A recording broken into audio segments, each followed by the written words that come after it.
Olá, meus amores! Que tal falarmos sobre substâncias puras e misturas? Esse é mais um tópico de Química e aqui quem fala é a professora Paula Rocha. Ao aquecermos uma amostra de um sistema, podemos perceber que as mudanças de estado dessa amostra ocorrem em temperaturas bem definidas, chamadas ponto de fusão e ponto de ebulição. Diagramas como este apresentam dois patamares durante as mudanças de estado, a fusão e a ebulição, indicando que as temperaturas nelas permanecem constantes. Esse diagrama caracteriza o comportamento de uma substância pura ou simplesmente substância durante seu aquecimento. Vejamos agora o gráfico de aquecimento do sistema água mais açúcar dissolvido. Neste gráfico, não existem patamares. Ou seja, não existe uma única temperatura de ebulição, nem uma única temperatura de fusão, mas sim intervalos de temperatura que se façam mudanças de estado físico. Assim, observamos que o ponto de fusão e o ponto de ebulição são constantes para a substância pura. Já um sistema formado por mais de uma substância, água e açúcar dissolvido, por exemplo, não apresenta temperatura constante durante as mudanças de estado e é chamado de mistura. As temperaturas de fusão e ebulição são duas propriedades físicas utilizadas para caracterizar e identificar substâncias puras. Além delas, é necessário o conhecimento de uma outra propriedade física para identificar uma substância, a chamada densidade.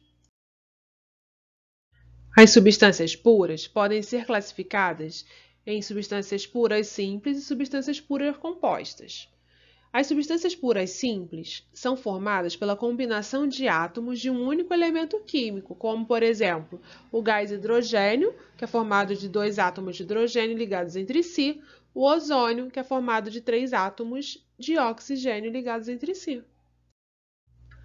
Já as substâncias puras compostas são aquelas substâncias formadas pela combinação de átomos de dois ou mais elementos químicos diferentes, como, por exemplo, a água, que é formada por dois átomos de hidrogênio e um átomo de oxigênio, ou ainda o ácido clorídrico, que é formado de um átomo de hidrogênio e um átomo de cloro. Misturas. Toda mistura é formada por duas ou mais substâncias, sendo cada uma destas denominada componente de mistura. As misturas podem ser classificadas em função do seu aspecto visual. Vamos ver uns exemplos. Eu tenho na imagem três misturas. Na primeira, água e groselha. Na segunda, óleo e água. Na terceira, óleo, água e areia. Observando a figura 1, verificamos que ela apresenta aspecto uniforme e as mesmas características em qualquer ponto de sua extensão. Devido ao seu aspecto uniforme, dizemos que essa mistura apresenta uma única fase, sendo classificada como uma mistura homogênea.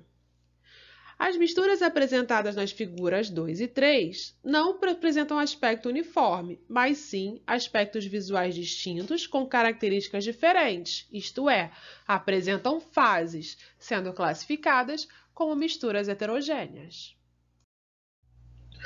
Resumindo, a matéria pode ser classificada em substâncias puras ou misturas. E as substâncias puras podem ser ainda divididas entre substâncias puras simples ou substâncias puras compostas, assim como as misturas podem ser divididas entre misturas homogêneas e misturas heterogêneas.